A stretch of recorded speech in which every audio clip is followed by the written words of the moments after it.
Comment s'initier à la foi chrétienne pour le 21e siècle? Aimerais-tu découvrir dès maintenant qu'on peut être chrétienne ou chrétien aujourd'hui tout en intégrant les grandes avancées scientifiques comme la science quantique ou l'intelligence artificielle, les avancées sociales comme le féminisme ou les droits des personnes LGBT ou encore des pratiques dites alternatives comme la méditation avec la Bible?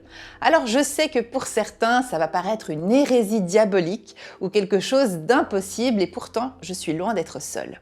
Je m'appelle Carolina Costa et je suis moi-même pasteur consacrée de l'église protestante réformée de Genève. Autrement dit, celle du réformateur Jean Calvin lui-même. Oui, ce n'est pas rien. Et nos communautés sont engagées dans la foi avec cette grande ouverture d'esprit, tout comme les églises luthériennes, presbytériennes ou anglicanes par exemple. Et en ce moment, beaucoup d'entre nous sommes inquiets de la montée des extrêmes, que ce soit tant sur le plan politique, mais aussi dans certains courants religieux, y compris dans des églises chrétiennes. Parce que certaines ont des positions très rigoristes et fermées sur certains sujets, s'estimant même parfois en croisade contre le wokisme ou le grand remplacement. D'autres ont tendance à beaucoup culpabiliser leurs fidèles, comme s'il fallait devenir une parfaite ou un parfait chrétien qui aurait des convictions indiscutables sur Jésus, qui devrait préserver leur pureté pour s'approcher de Dieu et mériter son salut. Alors peut-être que cela convient très bien à certaines personnes, et si c'est votre cas, eh bien franchement ne perdez pas votre temps ici inutilement avec moi.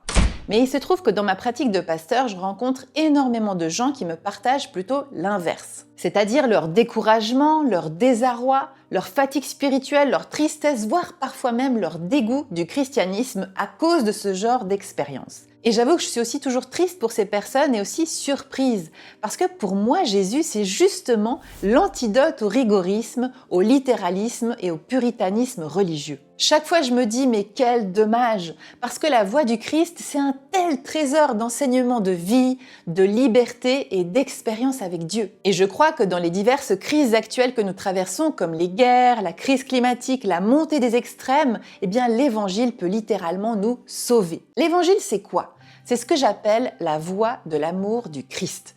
Et crois-moi, ce n'est pas si simple, surtout lorsqu'il s'agit de mettre en pratique l'amour des ennemis, par exemple. Comme pasteur, je passe l'essentiel de mon temps à accompagner les gens dans cette voie pour cheminer, approfondir et parfois pour certains à se réconcilier avec la foi chrétienne ou simplement à la découvrir. Et c'est ce que j'aimerais partager avec toi dans cette vidéo. D'abord, pourquoi vivons-nous une montée des extrêmes? Tu l'as sûrement remarqué toi-même, le monde devient de plus en plus complexe. On peut lire des infos du monde entier, on se sent parfois impuissant face aux guerres, à la famine ou au dérèglement climatique, et on se demande si la vie a un sens. Est-ce que l'humanité peut s'en sortir? Et si Dieu existe, pourquoi permet-il cela? Dans les évangiles, Jésus nous montre comment il a dû lui-même faire face à un courant religieux plutôt extrême à son époque, les pharisiens. Les pharisiens, c'est un courant du judaïsme qui est né au 1er siècle avant notre ère. Il s'est particulièrement développé au moment où l'Empire romain a conquis Israël. Les pharisiens pensaient que c'était à cause du fait que le peuple hébreu s'était éloigné de la Torah et des commandements de Dieu. Ils prônaient donc un retour en étant très stricts dans l'observance de la Torah et des règles de pureté. Et de même aujourd'hui, on peut observer que certains courants chrétiens pensent que la fin est proche, que ce sera bientôt le retour du Christ pour le jugement dernier. Ils prêchent donc aussi beaucoup le repentir et la suivance d'un grand nombre de préceptes pour garantir notre salut en Jésus-Christ. Et souvent, nous les humains, face à la complexité, c'est parfois plus facile de chercher des gens qui ont des réponses toutes faites plutôt que de faire face et d'accepter une forme de complexité. Alors quand Jésus apparaît dans l'histoire, il va profondément déstabiliser les pharisiens. D'abord parce que justement il s'approche de tous les impurs et des laissés pour compte de la part de Dieu. Il prêche un royaume de Dieu qu'on dirait aujourd'hui totalement inclusif. Jésus montre Dieu comme un père, donc très proche de l'humain et qui nous aime sans limite et sans qu'on ait même rien fait pour le mériter. Un Dieu d'amour inconditionnel. C'est l'image du Père de la parabole du Fils prodigue, lui qui est pris aux entrailles à notre vue, qui nous accueille à bras ouverts, quel que soit notre parcours de vie, nos erreurs, nos limites ou nos fragilités. C'était totalement révolutionnaire à l'époque, mais tu le sens, ça le reste encore profondément aujourd'hui. Un autre aspect qui a pu déranger les pharisiens, c'est que les apprentis disciples de Jésus ne sont pas de grands intellectuels ou des personnes particulièrement pieuses ou qui connaissent même bien la Torah. Ce sont des pêcheurs, des femmes, des marchands, des artisans, des collecteurs d'impôts, même un soldat romain qui fait appel à lui.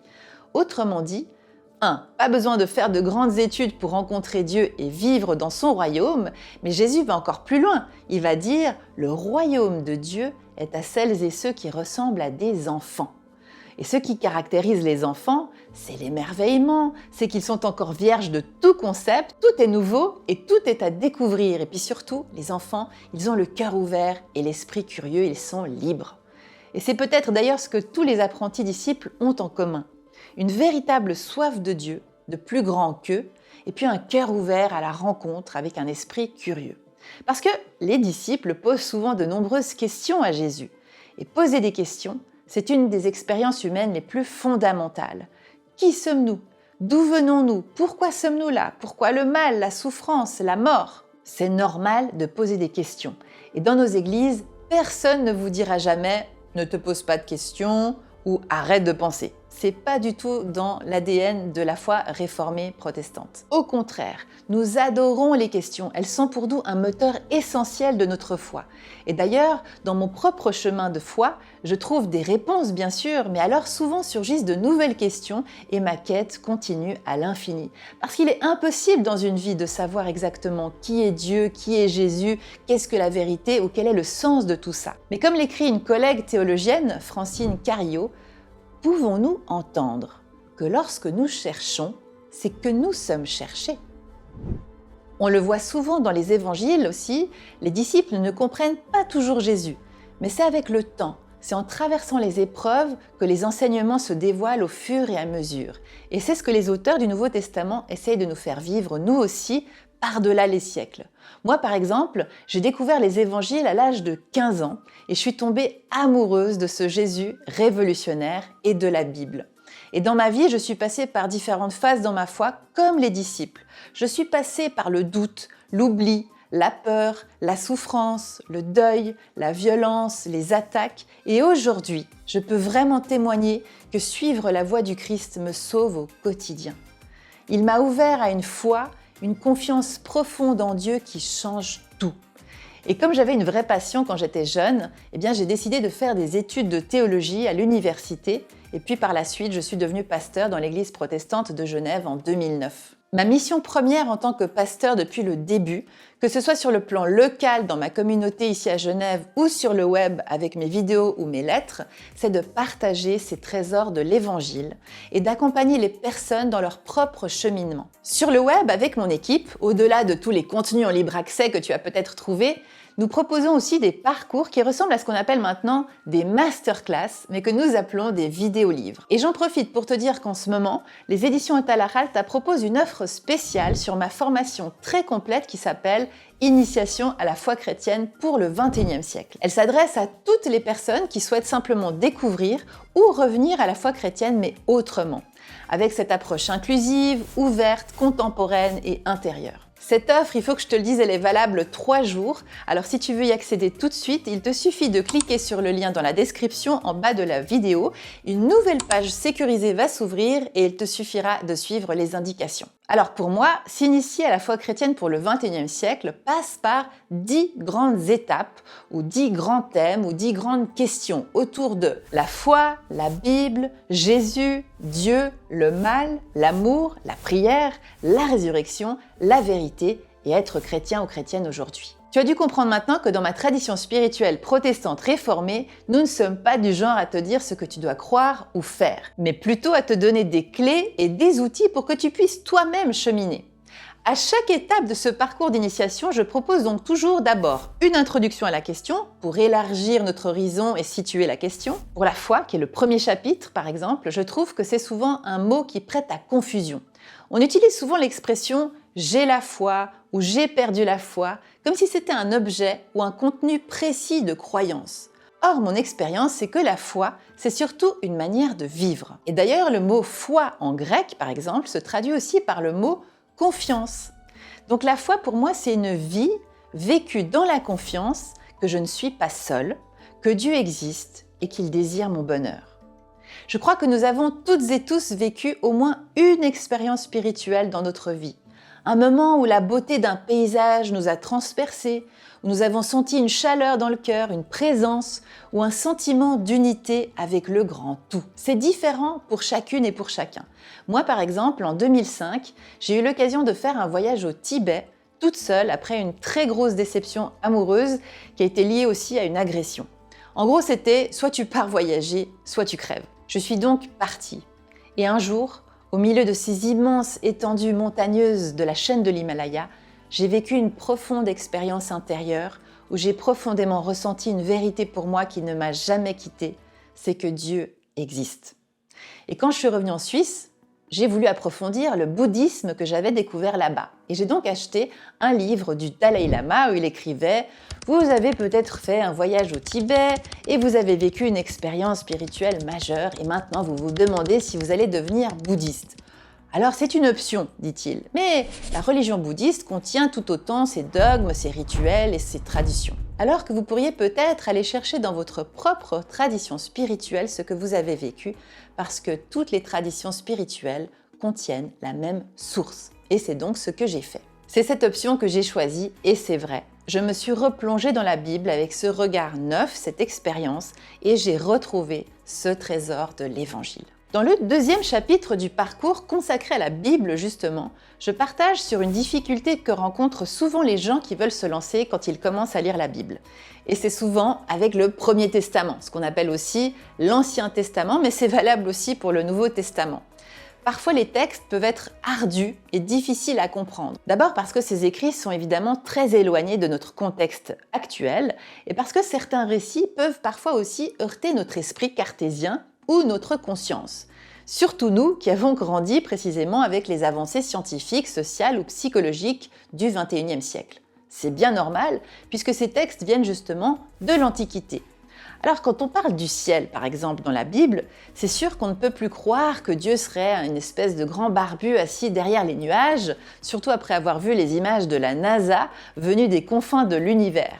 Donc justement, une particularité des églises luthéro-réformées auxquelles j'appartiens, c'est de ne pas ignorer ces questions ou ces avancées, mais précisément d'intégrer l'esprit critique, l'analyse historique de la Bible et les progrès dans notre réflexion et notre chemin de foi, et ce n'est pas du tout antinomique. Dans mes études de théologie à l'université de Genève, par exemple, j'ai aussi dû apprendre l'hébreu et le grec ancien pour pouvoir traduire moi-même les textes bibliques, mais aussi apprendre des outils historiques pour comprendre comment cette religion a évolué au fil des siècles et contextualiser la Bible. C'est comme ça que j'ai découvert, par exemple, que la Bible n'a pas été écrite en une seule fois par un seul auteur, mais sur environ 1000 ans, en 2 langues et dans des régions différentes, par différents auteurs et qui en plus sont pas toujours d'accord entre eux. Imagine, c'est comme si on écrivait aujourd'hui ici en Europe et que dans 1000 ans, les gens qui lisent nos écrits devraient les appliquer tels quels dans leur quotidien, mais au fin fond de l'Asie. Tu imagines le décalage. Dans l'Antiquité, par exemple, justement, les femmes et les enfants avaient un statut d'esclaves, ce qui n'est aujourd'hui, Dieu merci, quasiment plus le cas sur la Terre. Donc concrètement, ça veut dire que oui, certains préceptes religieux de la Bible ne sont plus applicables tels quels aujourd'hui parce que nous avons progressé sur de nombreux plans. Et cette progression, c'est un don de Dieu, c'est ce que nous croyons. Mais pour autant, ça ne signifie pas non plus qu'il faille tout jeter de la Bible, parce que ces écrits sont aussi sacrés pour nous. Et sacrés, c'est dans le sens où ils contiennent une parole de Dieu qui est atemporelle et universelle, et elle traverse toute la Bible. Et la preuve, j'ai envie de te dire, c'est qu'elle soutient la vie de millions de personnes depuis des siècles et encore aujourd'hui, moi comprise. Littéralement, la parole du Christ en particulier, elle m'a maintes fois sauvée lorsque j'ai traversé des épreuves. Mais peut-être tu te demandes comment est-ce que je peux la trouver, comment je peux la reconnaître précisément parmi tous ces livres de la Bible. Eh bien, c'est une particularité que je propose aussi dans chaque chapitre du vidéolivre, c'est un temps de méditation sur un enseignement de Jésus, puis dans un chapitre suivant, je fais toujours un commentaire détaillé où je partage évidemment plusieurs clés d'interprétation possibles et des outils. Mais je sais que c'est une réalité, on n'a pas toutes et tous le temps de lire toute la Bible, ni tous les commentaires évidemment. En général, quand une personne veut se lancer je lui recommande plutôt de démarrer par la lecture d'un évangile du Nouveau Testament. Et je dis, prends celui de Marc par exemple, parce que c'est le plus court, mais surtout je lui dis, quand tu vas lire, si tu ne comprends pas ou que tu n'es pas d'accord tout de suite avec ce que tu lis ou certains passages, c'est pas grave. Continue ta lecture tranquillement, parce que déjà c'est pas un concours, le but c'est pas de lire toute la Bible en entier sur une année, on n'est pas du tout là-dedans, c'est un processus. Et ce que je demande à la personne, c'est plutôt d'être attentif à est-ce qu'il y a un mot, un personnage, un extrait, un verset, une situation qui te touche un peu plus que les autres et qui résonne dans ton cœur. C'est ça qu'on va aller chercher dans la lecture de la Bible.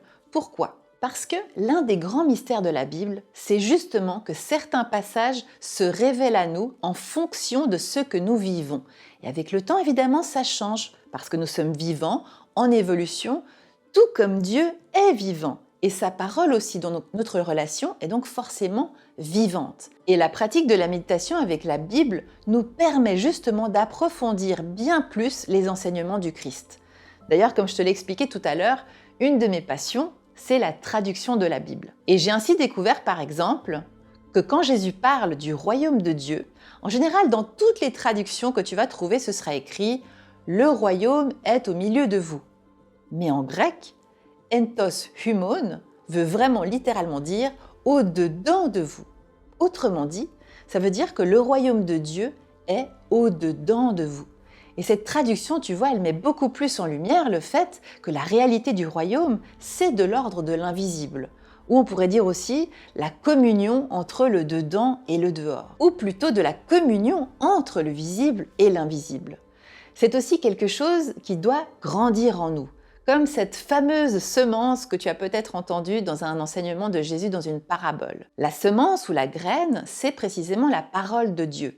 Et c'est comme ça que j'ai découvert une approche beaucoup plus intérieure de la foi qui nous conduit précisément vers l'expérience de la présence de Dieu ou l'expérience de Dieu. En cheminant avec Jésus, avec sa parole, on découvre à quel point Dieu nous a désirés tels qu'on est, à quel point il nous aime et à quel point il nous bénit. Et je peux te dire que quand on découvre cet amour et qu'on fait cette expérience, c'est comme une graine au-dedans qui grandit et qui peut devenir un arbre qui porte du fruit.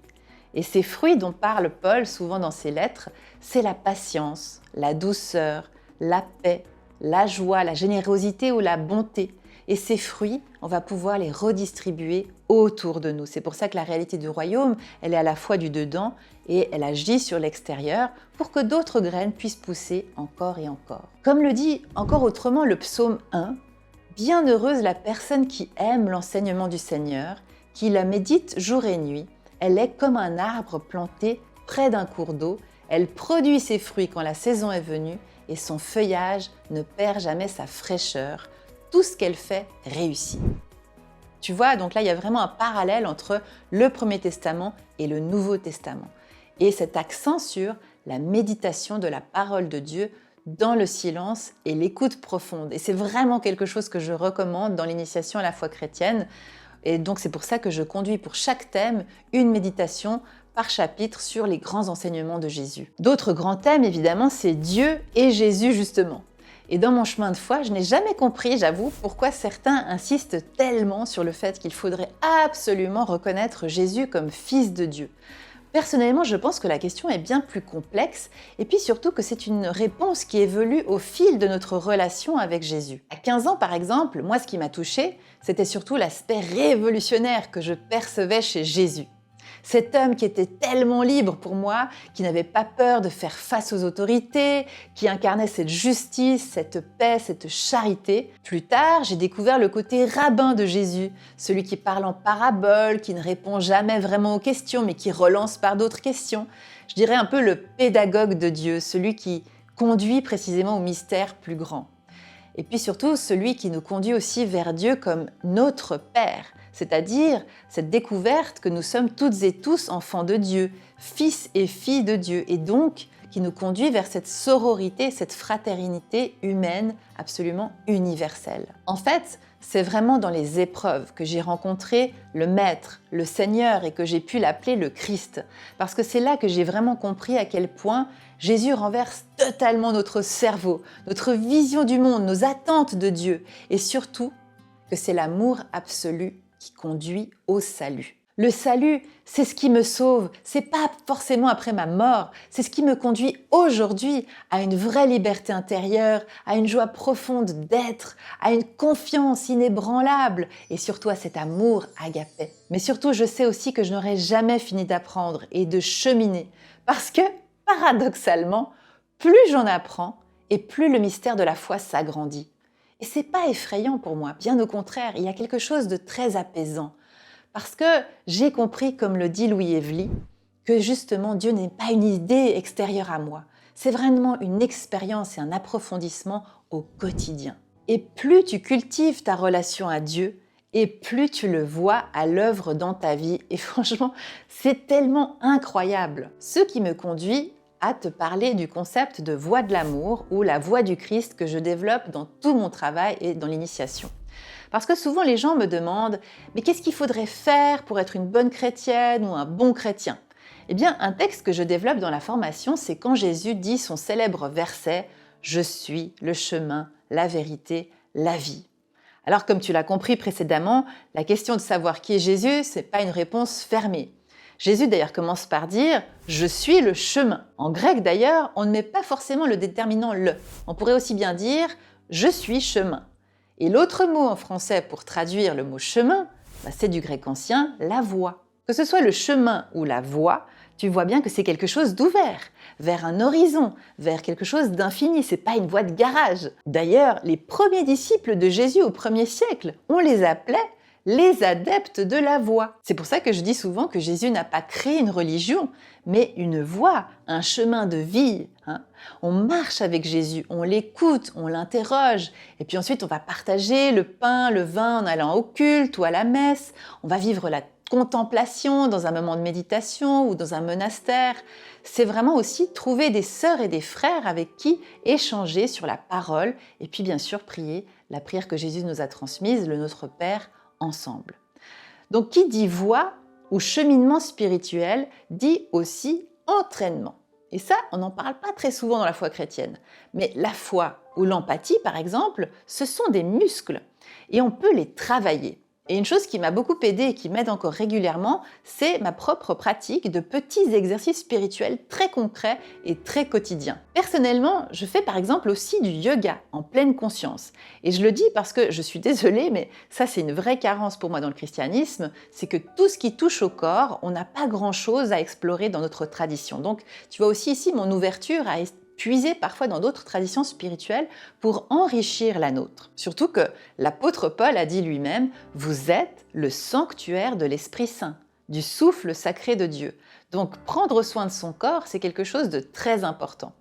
Mais j'aime aussi évidemment conjuguer les pratiques spirituelles, surtout avec les enseignements du Christ. Parce que c'est comme ça que je sens cette parole qui grandit en moi et qui porte du fruit. C'est pourquoi à la fin de chaque chapitre dans l'initiation à la foi chrétienne, je propose des petits exercices pour t'accompagner dans ta semaine, pour vraiment vivre cette expérience de la voie du Christ. Tu vois, pratiquer sa foi, c'est précisément mettre en pratique les enseignements. C'est pas juste aller une fois par semaine à l'église, c'est vraiment s'entraîner. Quelles sont les graines spirituelles que tu aurais besoin de voir grandir dans ta vie actuellement ? Peut-être tu vas voir que rien que le fait de prendre conscience de quels sont les besoins de ces graines, c'est déjà un pas très important. Voilà, j'espère que cette vidéo t'a donné l'envie de semer des graines de parole du Christ avec un regard neuf, ouvert et contemporain dans ta terre intérieure. Évidemment, si tu as envie d'aller plus loin avec moi pour approfondir tous ces outils, je ne peux que te recommander de profiter de l'offre des éditions Atalaya qui, tu l'as compris, a lieu uniquement ces 3 prochains jours.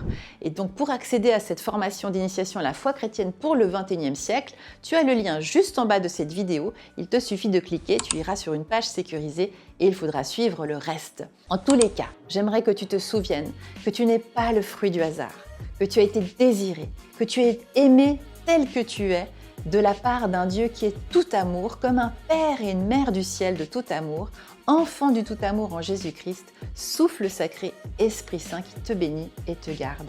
Amen.